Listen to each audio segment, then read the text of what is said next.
The webinar will start in approximately 2 minutes.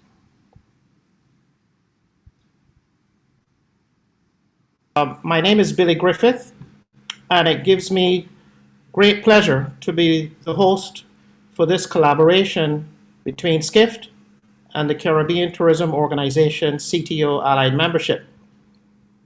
The CTO Allied Membership currently comprises 38 members. That includes private sector entities, non-governmental organizations, and other institutions that have an interest in succeeding in the region. CTO Allied members benefit from networking with the largest public-private tourism stakeholder network in the region. Other benefits include business development, brand promotion, leadership influence, and comprehensive data and statistical insights. Today's webinar forms part of our objective to collaborate with entities that bring significant value to our efforts. And I am very excited today to introduce you to our panelists with the topic, the trends driving travel's big rebound, implications for the Caribbean. Skift is currently the most influential business media and marketing company in global travel, providing news, research, live events, marketing services to all sectors of the world's largest industry. Rafat Ali is the CEO and founder of Skift.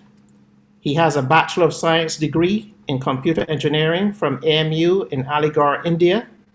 Rafat was also the Knight Fellow at Indiana University, where he completed his master's in journalism in 2000. He was the managing editor of the Silicon Alley Reporter and also the founder of two platforms, Paid Content and Content Next, which he sold to UK's Guardian News and Media in 2008. Lebawit Lily Girma is Skift's tourism global reporter. Prior to joining Skift, Lily built a distinguished career as an award-winning travel journalist focused on sustainable tourism and the Caribbean region. In addition to Skift, her work has been published and referenced in major outlets including BBC, CNN, Washington Post, Travel and Leisure, amongst others.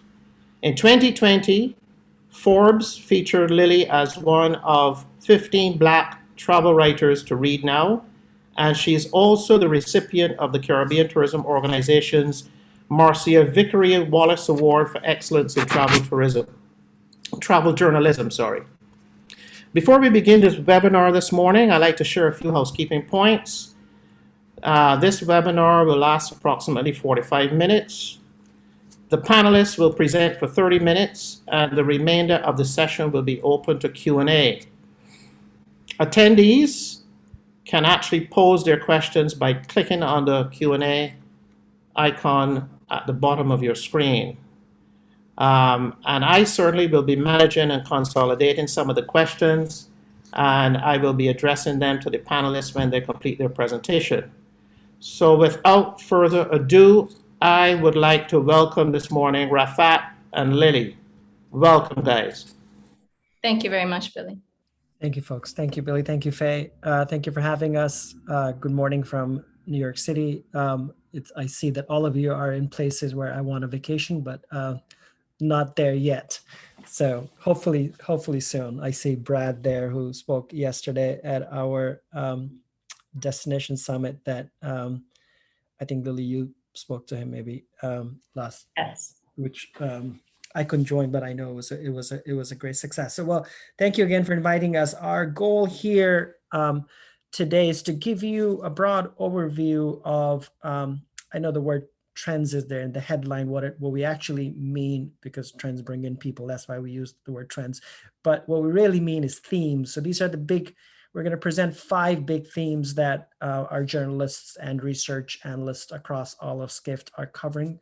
And we'll give you context of what's happening on a global scale, and then Lily will talk about what the implications are for the Caribbean region. So what I'm going to do now is share my screen, so give me 1 second. It says, Faye, that only host can share. presentation? Just somehow the options change while trying to share. You're now host. I'm You the can go host. ahead. Okay. Yes.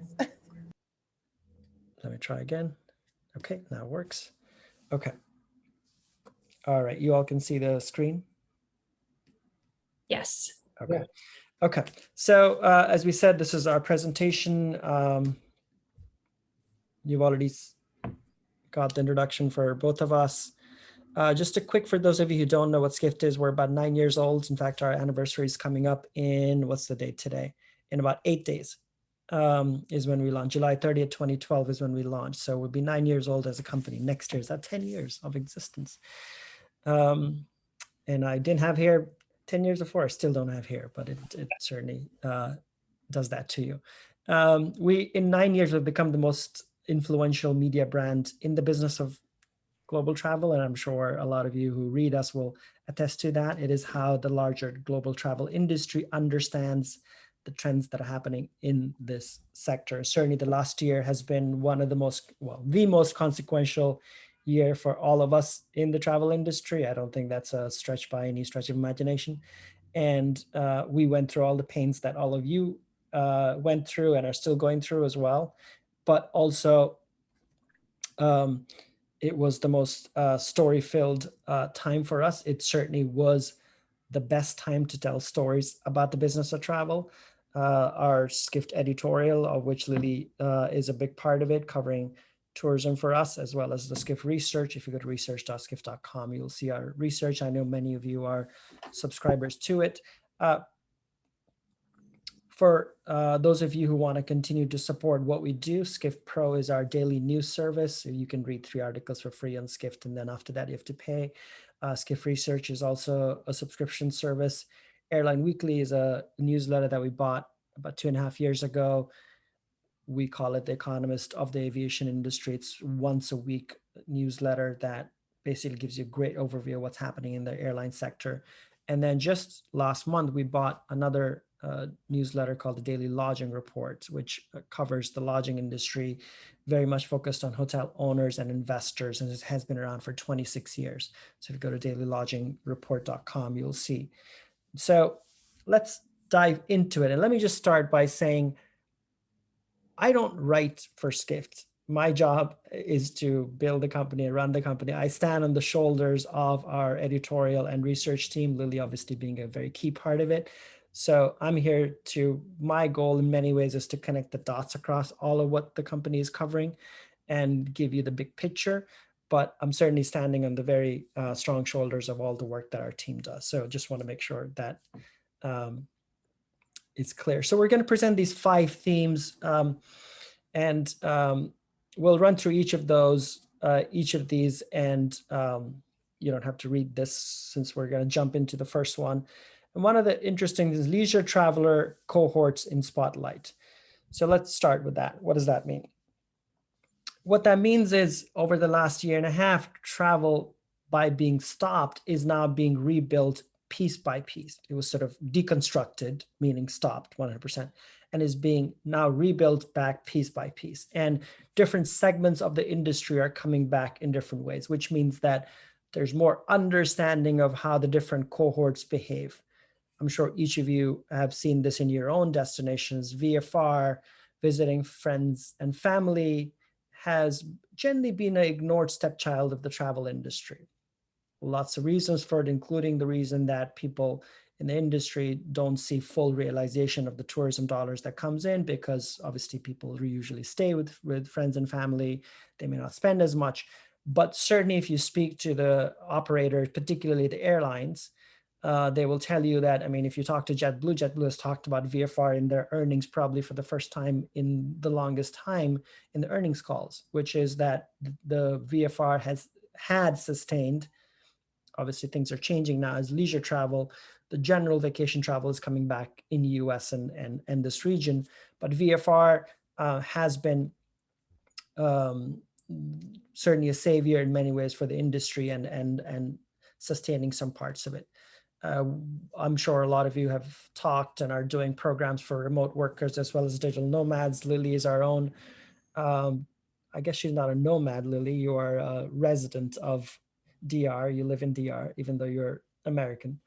I've been a nomad for many years. Nomad for many Before years. that. So before it became a trend in the last year and a half, but certainly that's becoming more and more common.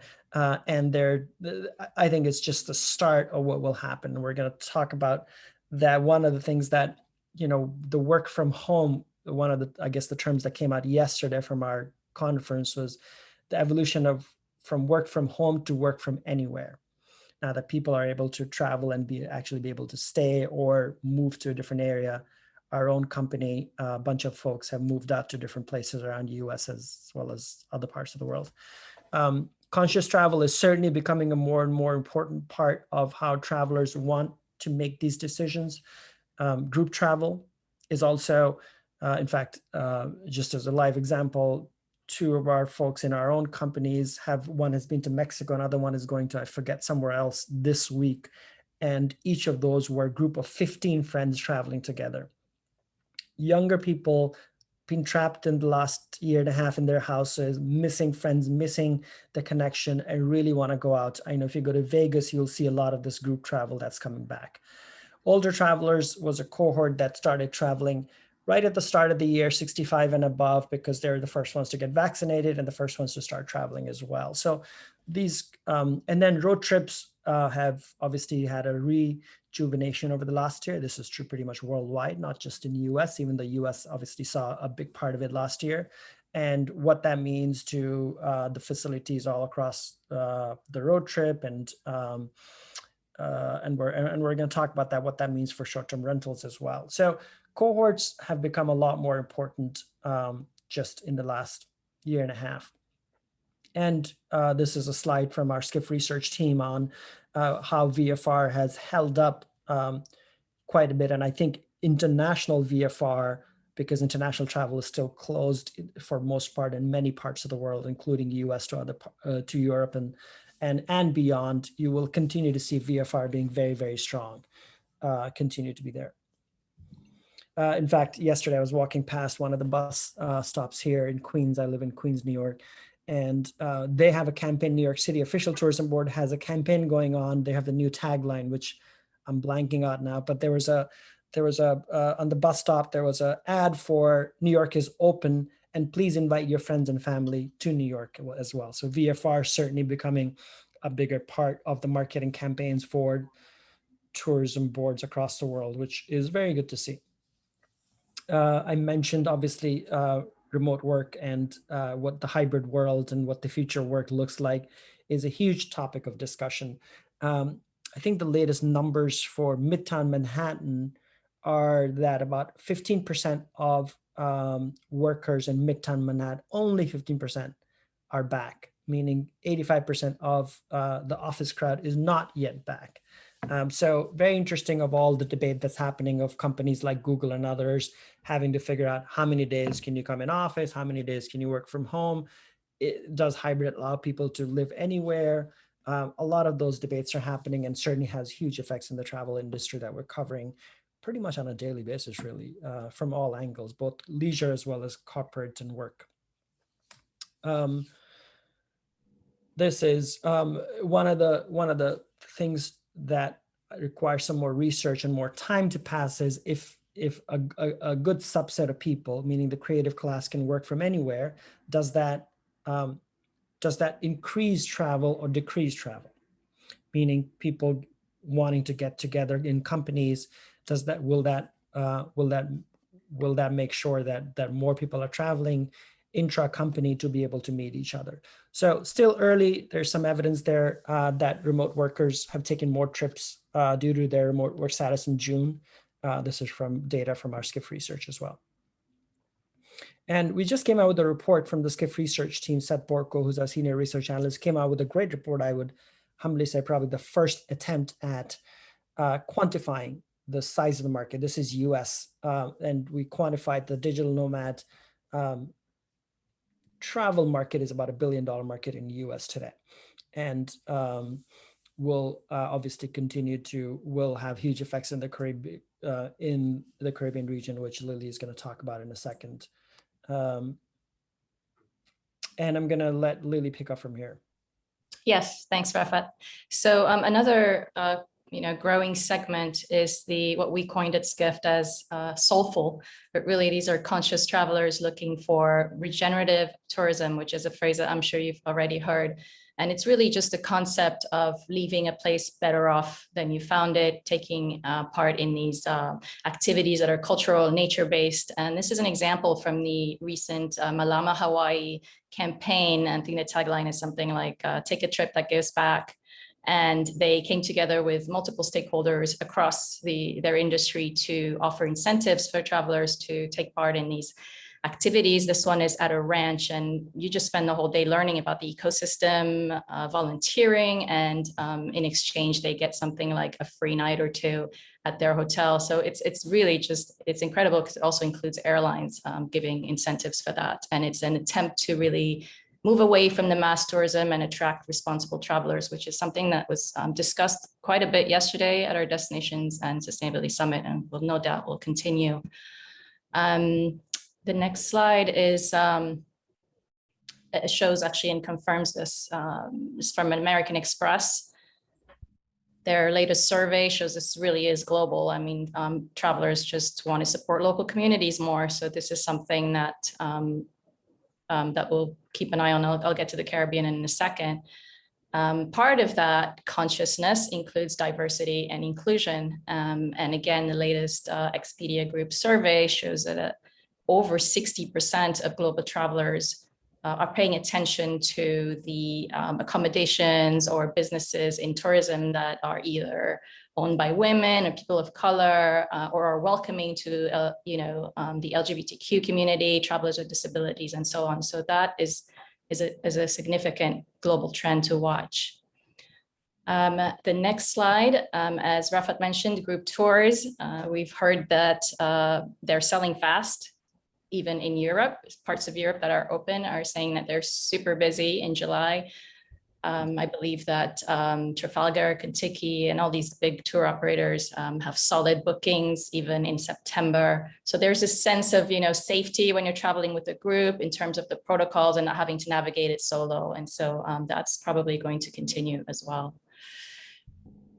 So next, this is the part about, okay, how do these leisure cohorts that are more defined now and more segmented apply to the Caribbean, and what does it mean, and where are the opportunities? And this quote to me really pulls it all together, in that what travelers are really looking for now is meaning to their trips. They're doing it with more intention, as Rafat mentioned, and the same applies for the Caribbean, but the meaningful part has different definitions for different people.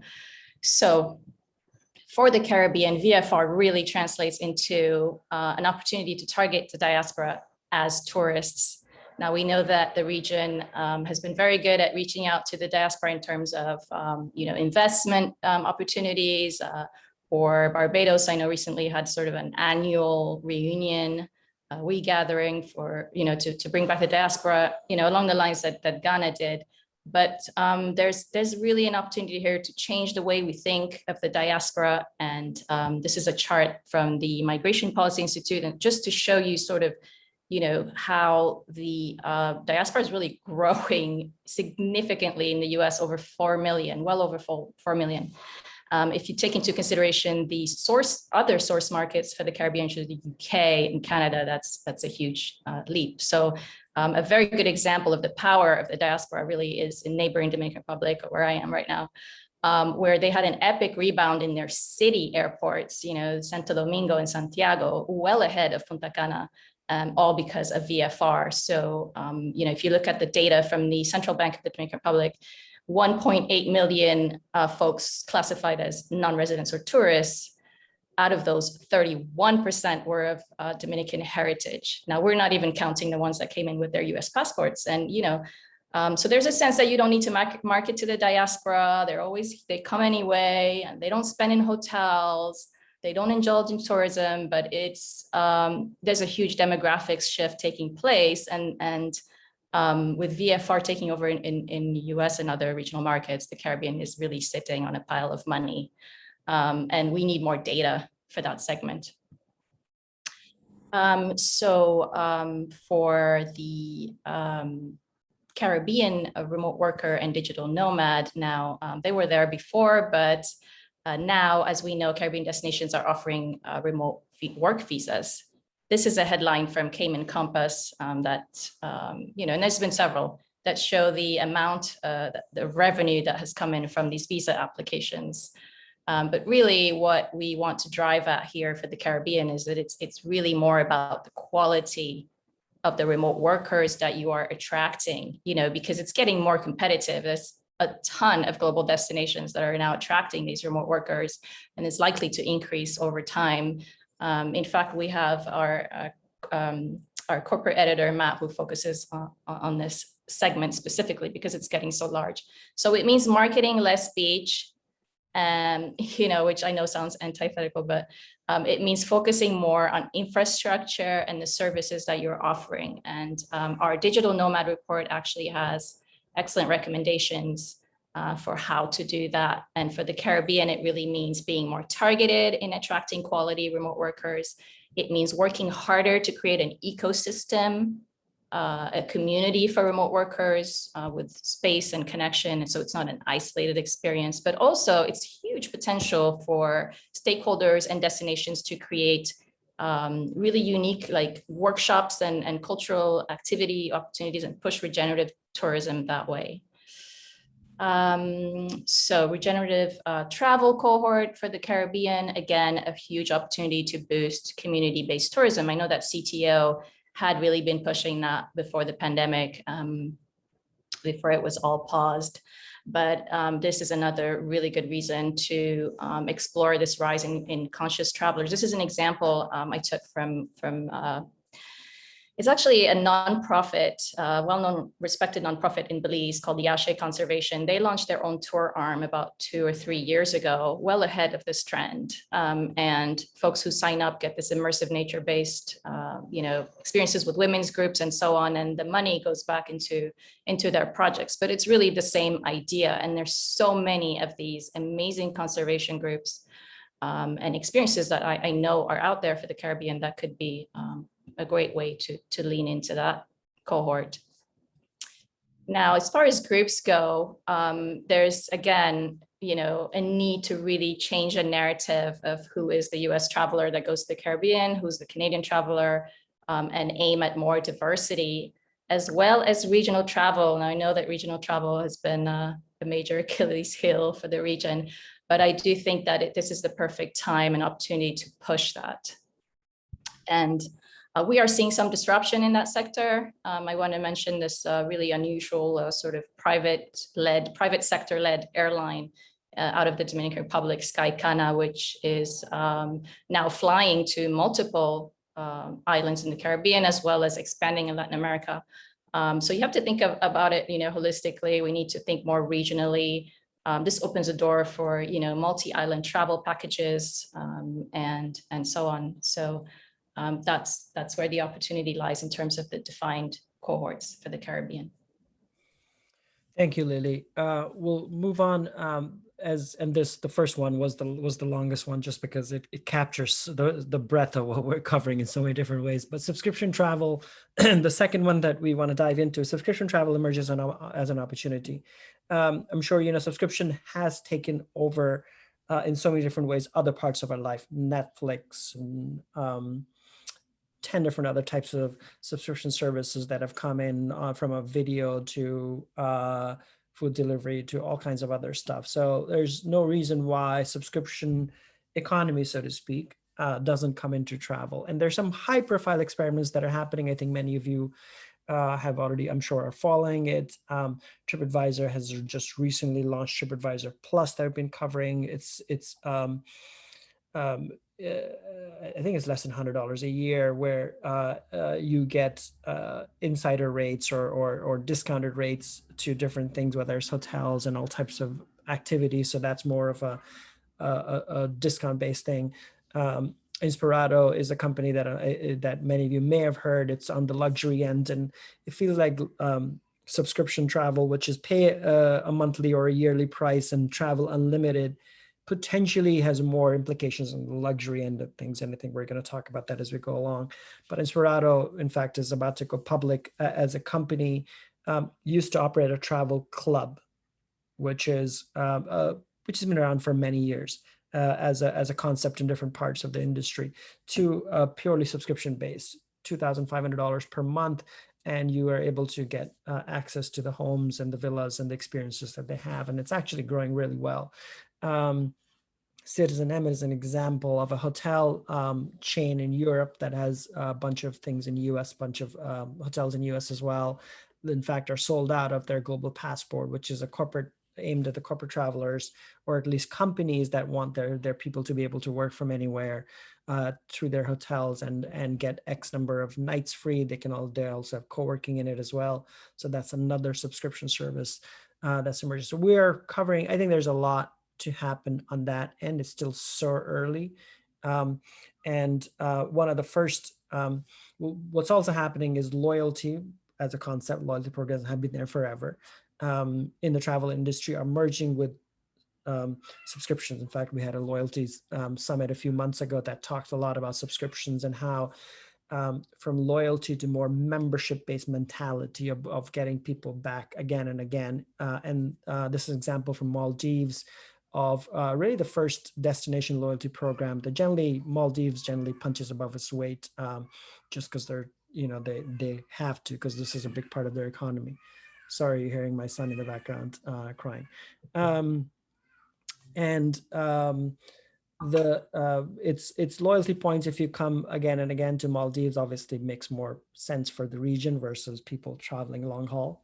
But what a DMO like theirs is able to do is actually, because they have all the stakeholders as part of their membership, they're able to bring all of them together. And it feels like that is probably a model that Caribbean TMOs can follow.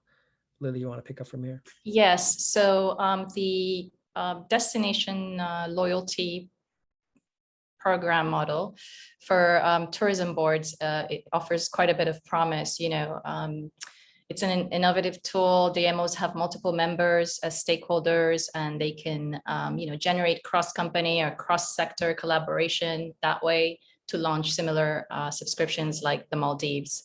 I'm thinking especially of destinations that appeal to the luxury segment and the honeymooners, such as Barbados or St. Lucia or Anguilla. I could really see that happening for them. It boosts the destination's brand. It means that you can target those traveler cohorts more specifically and give them offerings year round.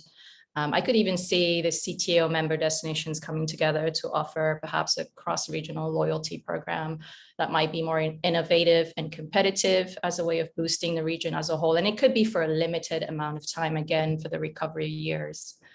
But even within the destinations, there's plenty of chance to craft special offers. Now, as far as the other trends for subscription, we could also see a brand like Club Med or other, luxury all-inclusive resorts offering a subscription for their customers to hop from place to place. The remote worker digital nomad subscription is already in the Caribbean. Outside is in Barbados and offering co-living, co-working space. So there's plenty of opportunity there to collaborate with that sort of ecosystem and open up for more remote workers. I'm actually surprised Club Med hasn't yet launched. I think all-inclusives play directly into this world. And one of the other things I want to add is obviously when things were shut last year, virtual tours and activities and virtual things in travel became quite popular, at least were started. And the merging of the physical and the virtual is what's possible in subscriptions. If you can imagine, if you're a member of a subscription service, to have multiple touch points beyond just when you're actually physically traveling is possible because of virtual becoming part of it. So then you really have a membership, and this is where destinations and could actually come in well, is having virtual programs that continue the touch point beyond just when you're actually in the destination. So that's a very interesting merging that I think a lot of new models will emerge that we can't even imagine today. Like in 2 years, we'll be sitting and probably talking about a lot of new innovating things of this merging of physical as well as virtual. Moving on to the third one, a merging of short-term rentals and hospitality. So this trend is sort of an acceleration of what was happening prior to the pandemic. Short-term rentals, if you remember, was called a sharing economy. That term got discarded pretty quickly because that was a total not a scam, but a sham word for what it was. Then it was called alternative accommodation. Turns out it's not alternative anymore. That was also discarded as well because it became mainstream. And certainly, as I'm sure all of you know, and probably even partook in the last year and a half, short-term rentals, whether Airbnb, VRBO, or any other types of vacation rentals that existed way earlier than Airbnb ever came in, have really become mainstream in the last year and a half for all the reasons you imagine. People feel more safe on having their own space, being able to clean their own space within drivable distance. Certainly they're not traveling far. That happened over the last year and a half. What's also happening, and we've been covering it through Skift, the daily news, as well as particularly through Skift research, is the professionalization of the short-term rental space, both from not just booking platforms, but also all the other in-between players, as well as software, property management, etc. So this chart is just an example of the professionalization that's happening that is leading it more and more towards managed services a la hospitality. What also, there's just 4 points that I jotted down of some of the things that are happening in the short-term rentals. I say this with some amount of controversy, which is outside of all-inclusive resorts. I've this feeling that the hotel industry is on its way to lose family travel forever if they don't respond to the needs of families. I mean, I have a family with 2 kids. Once you get a family, you realize how difficult it is to book hotel rooms or have hotel services outside of all-inclusive type places that cater to the family travel. And certainly family travel's first choice over the last year and a half resoundingly has been short-term rentals. One of the other things that's happening is distribution is merging with hotels, meaning Airbnb adding hotels, VRBO adding hotels, primarily because they're short in inventory, but also vice versa. Booking.com and Expedia and others are putting in short-term rentals as part of this. So distribution in many ways is merging into a single set of interface, depending on the what you're in the mood for, what type of travel you're doing. One of the other things we've been talking about at Skift since last year is how outdoor/adventure travel is merging with short-term rentals, whether it's camping, and camping is getting professionalized. Startups like Collective Retreats and a bunch of others have come in and actually have raised tons of money in the last year because outdoor was so hot. And how that's merging with short-term rentals. And then RVs, which historically have had sort of an old school image, if you will, is getting modernized. Again, a lot of startups coming in the space in the last year. RV Share has grown into a big company here in the US, and people are rediscovering, and certainly a lot of cohorts are discovering for the first time what RVs mean because of road trips, as I mentioned before as well. So tons of activity happening. Obviously, hotels are also adopting some of the elements of it. Marriott's Homes and Villas, I'm sure you've heard of, on the luxury end, where they're targeting the loyalty members to be able to book their homes and villas. And I think that's a great example of a hotel adding but not completely cannibalizing their main product and keeping it for the loyalty members when they want it. This is, by the way, a headline from June 16, 2021. It's incredible that it took 2021 to figure out how to book connecting rooms online. It really is. And I was, Brad, you will be interested to hear this. We were booking a trip to Puerto Rico, and I wanted one night in San Jose before going out more into the island. And I found Wyndham's Trip brand had a family room with a bunk bed. It's a brand new hotel, or at least it's the new hotel. Again, taking elements from short-term rentals are coming into hotels, and hotels being able to cater to families more or groups more. So, which is fascinating. Lily, you want to pick up from here? Yes. So for the Caribbean, what does that mean? We're actually seeing hotels taking a branded shift towards the region. So as far as home rentals and villas, they definitely see the potential in the future for the region in the villa section. So Accor, which that's the picture you see right there. Accor's One Fine Stay is already in the region, and they are definitely pushing there. They're in the US Virgin Islands, in St. Bart's, in Turks and Caicos. The brands are also, as you already have seen, pushing in the all-inclusive luxury segment, Marriott in particular, using their loyalty membership base. As far as Marriott, they're focused on the US for now, but our hospitality reporter actually said that he spotted some job postings in the Caribbean, Latin America region. So there's a sign that those are their next targets for homes and villas. Hilton also has been increasing their footprint. This is Advanced Stay.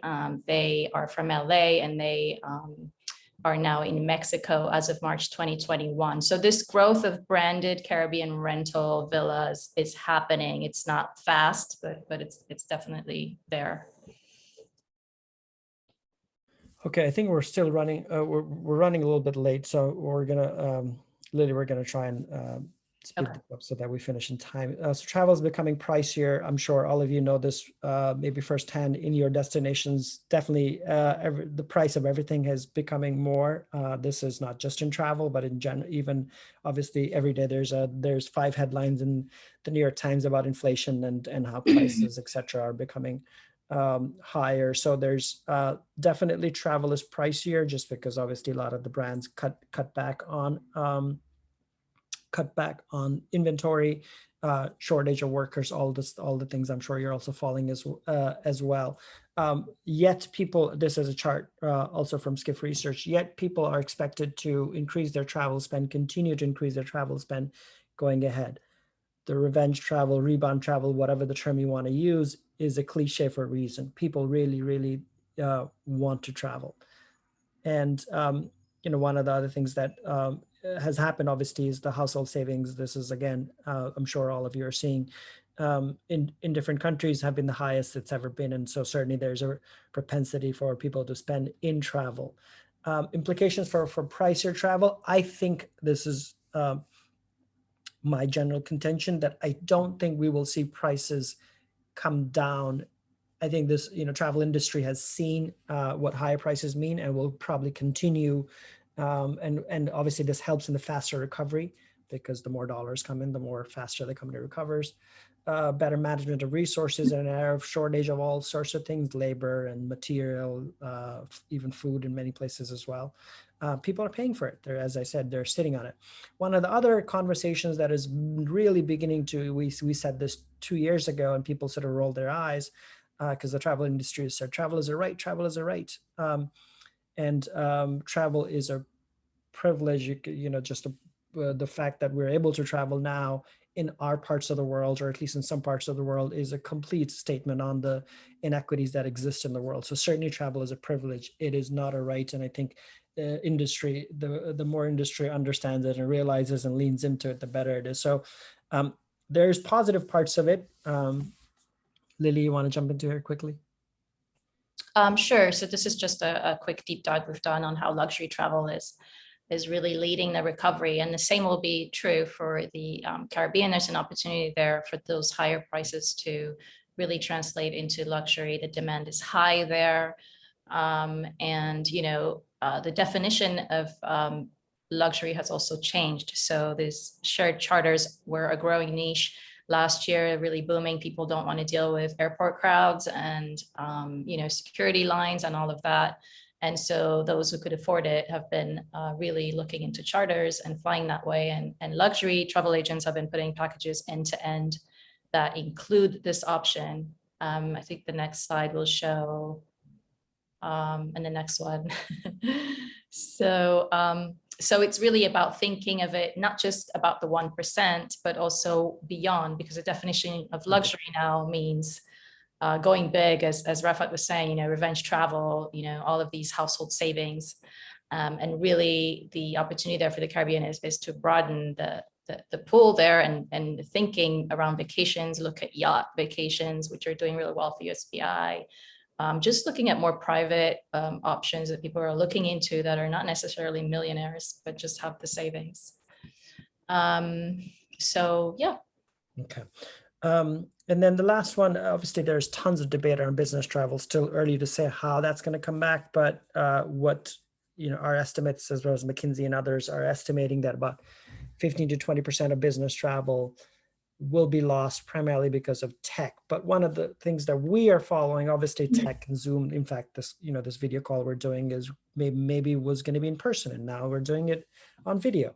So certainly that part is lost. But also, climate change activism is really, and this really drives into everywhere in the Caribbean region as well. Climate change activism is going to determine the future of business travel in I think many bigger ways than just even tech itself. Big corporations finally acting on climate change. Certainly this has become urgent this summer. It's becoming urgent every week this year, because we see, this is, by the way, two days ago, New York had the worst air in a long time because of the fires that are happening in California. There was a haze in New York, thousands of miles away, whatever the distance is. So certainly it's becoming so urgent that the corporations are finally acting. This obviously is happening. Corporate budgets on travel have been slashed as well, and will continue into next year. There was a statement this morning by American Airlines CEO that he says full recovery of business travel will be by next year. And I tweeted saying, define full, because I certainly don't see that happening. As I said, I think the pressure from activists is putting companies like Microsoft and Deloitte and Accenture, these are world's, some of the biggest buyers of business travel in the world, to reconsider their footprint. And no longer can you talk about green offsets, it's avoidance of travel itself. One of the interesting trends that's emerging is regional cluster meetings happening, which is people coming together in different hub cities for a large company and being joined together by video. And I think a lot of tech and experimentation around cluster meetings will happen, which will be very interesting for the Caribbean region as well. Lily, you want to finish it out here? Yeah, so essentially it's going to affect Caribbean meetings and events, this lean into climate change and reporting requirements, which even in the United States, the SEC has requested comments on that from the big corporations. And so what does it mean, and how can the Caribbean remain competitive in terms of attracting those meetings and events in a climate change conscious world? So that really means auditing venues, reporting on carbon emissions of hosting an event in your destination, and taking other efforts to show that you've greened your event, offer offsets for transportation emissions, making it more cost efficient. And I want to point to Puerto Rico's new convention center. Their website is a great example of what destinations will have to show going forward and down the line eventually for the Caribbean in terms of meeting those new corporate demands that will affect everybody. I do think CVBs will have a huge effect, have a huge role to play going ahead, particularly in terms of reducing the carbon footprint. Okay, this is a slide there because Billy wanted us to put us there, and we are going to talk about it. Hygiene theater is a term that we and others have I guess, talked early on. If you notice any of the new campaigns being launched by travel companies, not a single one features masks anymore. Expedia just relaunched their whole global brand. They have a whole campaign. Nowhere will you see anybody masked, meaning hygiene. I think people have sort of internalized the base level of cleanliness, etc., that needs to happen. They expect it. They don't want to think about it after. And you can no longer stand out, nor do travelers care beyond a certain point about your marketing around cleanliness. And so you need to move beyond that. And certainly we're seeing that in the travel industry. We're also seeing that from some of the traveler sentiment as well. So this is to say that time to be more, Lily, you said yesterday, a bunch of folks said about time to be bold. Time to be bold. The ways, I think it was actually Brad Dean who said, it's not the solutions of the past that are going to solve the problems of today. So you've really got to step out of that box and think differently. Okay, that's it. Thank you very, very much, Rafat and Lily. I'm going to suggest to the attendees that Any questions they can sort of put into the Q&A section. But I'd like to sort of lead off the Q&A and the discussion a little bit and start from where you just left off, which is Rafat, which is speaking about the rebound and being bold and being aggressive. Because from our perspective, from a health perspective, from the Caribbean perspective, from the destination perspective, there's huge uncertainty in terms of the rebound, right? All of our islands are managed by ministries of health for the most part. There's a lot of caution. There's a lot of uncertainty. There's surges. There's concern about third waves and Delta and everything else that you could imagine. So the question is, you gave the view of the mindset of the American traveler, for example, that Right. no mask and they're saying we're ready to go. But what do you think from an island perspective we can consolidate our efforts in terms of how do we manage the risk? How do we as a Caribbean islands go from that stage of uncertainty to accepting the customer as they're ready to go? I mean, the airlines are ready to go and everybody's ready to go. And notwithstanding that COVID-19 is now COVID-21, so it's almost 2 years we're into this. Yeah, it's a great one, by the way. Yeah. What are your thoughts in terms of how do we bridge that gap between our fear and our concern and our protocols and how the customer is ready to rock and roll? Can I jump in there? Yeah, I think that for the Caribbean, I mean, and this was also discussed yesterday, it's really about looking at your particular destination because, as you said, the recovery, first of all, is uneven. Vaccines are uneven. There's vaccine inequity. It's a huge issue for the Caribbean and for many other parts of the world. And so we may not be there yet as a region, but I think that the marketing is where you can really let your travelers know, in terms of being responsible while in the destination. So I do think that you're going to have to take a segmented approach. Not all members are there. And I know that, there are about maybe 3 islands that are significantly advanced with vaccines. So it's not a question of, I think there's an in-between, right? It's not completely dropping it, but it's also not being too sort of just focusing the marketing only on that. I think that you can segment and just adjust as you go along. It's just going to be an exercise of constant adjustment. But Let it's me ask this question, maybe Billy. What's the status of asking travelers for vaccinations? Is it mandatory in the islands, different, or it's just mixed all along? To my knowledge, there is no demand to say that clients must be vaccinated to visit the island. Okay. I think cruise ships have got some vaccinating requirements. In other words, you have to be vaccinated in order to go on cruises, but those are very small. What is happening is most islands have specific protocols for vaccinated visitors and for non. So if you're unvaccinated, you need to quarantine for a lengthier period of time than if you're not if you're vaccinated. So for example, in Barbados, if you're vaccinated, you only have 24 hours of quarantine with a negative, for example. And then you have to quarantine for 5 days if you're not vaccinated. So it varies from island to island. Yeah. I mean, unfortunately, if the U.S. had, as an example, if the U.S. had a sort of a centralized database of vaccinations, it would have made life easier for all of us. But unfortunately, that's not happening. But I do think that there's like for instance, US-UK travel is not open yet because one of the challenges for UK is what do they ask for? Because every state has a different thing, and so certainly that's a big part of it. Okay, all right. So I see a few questions coming in, and I will address those in a minute. But I wanted to touch on pricing for a bit.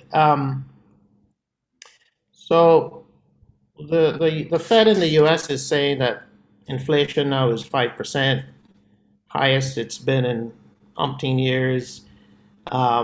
They believe it's transitory. Some pundits think it's not. You are seeing it impacting travel, especially to the Caribbean. But what is your view in terms of pricing, because certainly higher prices can't be sustainable, especially for our islands, huh? Especially airfares and so on. How do you see that? How do you see the pricing phenomenon? Um, I think economists will probably have more expertise than we do on just pricing itself. But what I do see is once travel industry gets a taste of something, they sort of don't let it go. Certainly the fee, for instance, airline fees was a thing that they got taste of, and now everything has a fees and different things. I do think that pricing will remain high and may potentially sort of normalize there in general, whether it's flights, whether it's hotels, short-term rentals. Certainly, Airbnb's has been, highest price it's ever been since Airbnb started in terms of average daily rates on the platform, and they still seem to be selling out. So I think higher prices are good for travel in terms of managing demand, managing the resources, managing over tourism, managing climate change. All of those put together, it potentially allows destinations to have a less volume, more discerning traveler, spend maybe more time there, potentially in the destinations. I think, never say never, but I do think that generally speaking, my sense is that the prices will normalize at a higher base than pre-pandemic is my sense, and is probably good long term. Certainly short term, it may cut out some people not being able to travel. Maybe they're traveling shorter distances, maybe they're traveling locally. One of the other things that's happened certainly in the last year is domestic travel boom. People are rediscovering their neighborhoods and their local regions a lot more than they historically have. And so certainly that's good for the local economies. So there are downstream effects as well. So that's my opinion on it. I don't know if I have the expertise to tell you the pricing part. Fair enough. We've got a couple of lengthy questions I want to at least share with you before we close out the session. First question is from my friend Stanton Carter. He says the old philosophy that if we build, visitors will come, will not sustain Caribbean tourism in the post-COVID-19 new tourism. Okay, Stan is making the statement. How do you propose Caribbean destinations work with external airlines and their tour companies, tour operators, travel professionals in the areas of marketing and product distribution to generate visitor traffic arrivals? That seems like a custom research project for us to dive into. It's a very intellectual question from Stan. It's a very good question. It just requires a very big in-depth. Go ahead, Lily.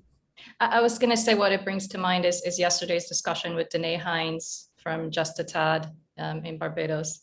I was a sustainability consultant, an expert, and she was speaking to us about a method she uses called design thinking methodology. And it's really this idea of, it's not build it and they will come anymore, which is literally what she said yesterday.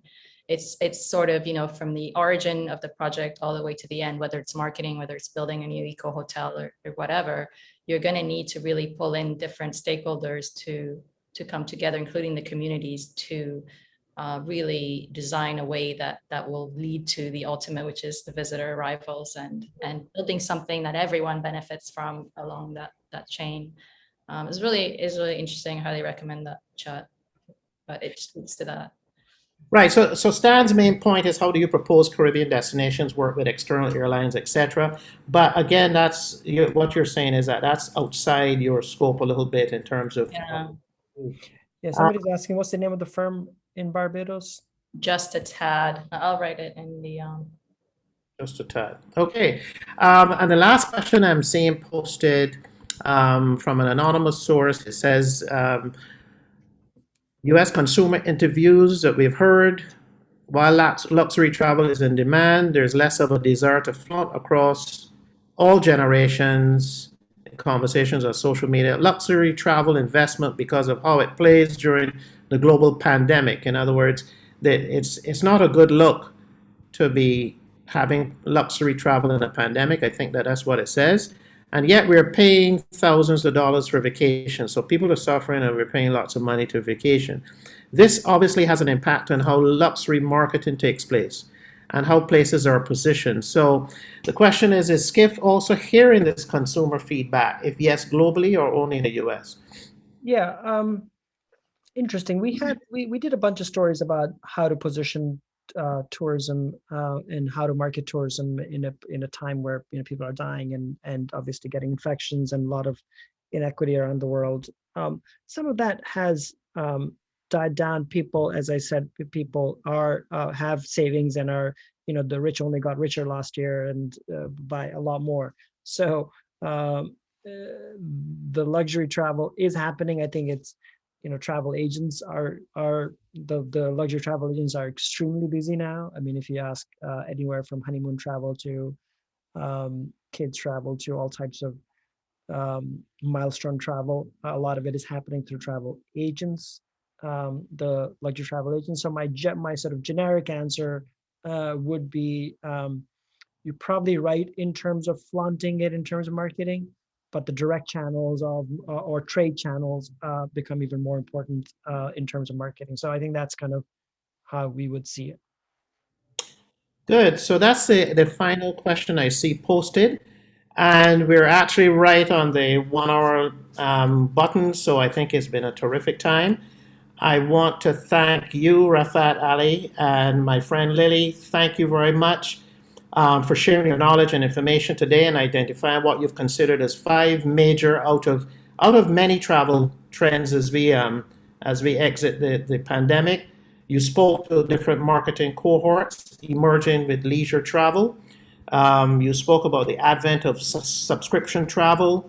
You spoke about the continued growth of short-term rentals, and as well, we spoke and discussed the effect of price and inflation as capacity is being ramped up in the tourism ecosystem. And we talked about the future of business travel, especially as it relates to sustainability as well. I would like to also acknowledge and thank at this point the Allied Board members comprising Jacqueline Johnson, Barry Brown, Sharon Flatts Brutus, and Selene Matus. I also want to thank from the CTO, Faye Gill and Sharon Coward as well. And we hope that you, the audience, found it truly enlightening today as we navigate out of the most difficult period in living memory as we exit COVID and we become more prosperous in terms of all of our destinations, especially as it relates to tourism travel. So thank you very much to the audience, and thank you very much to Rafat and Lily and everyone at CTO, and have a wonderful day. Thank you. Thank you very much.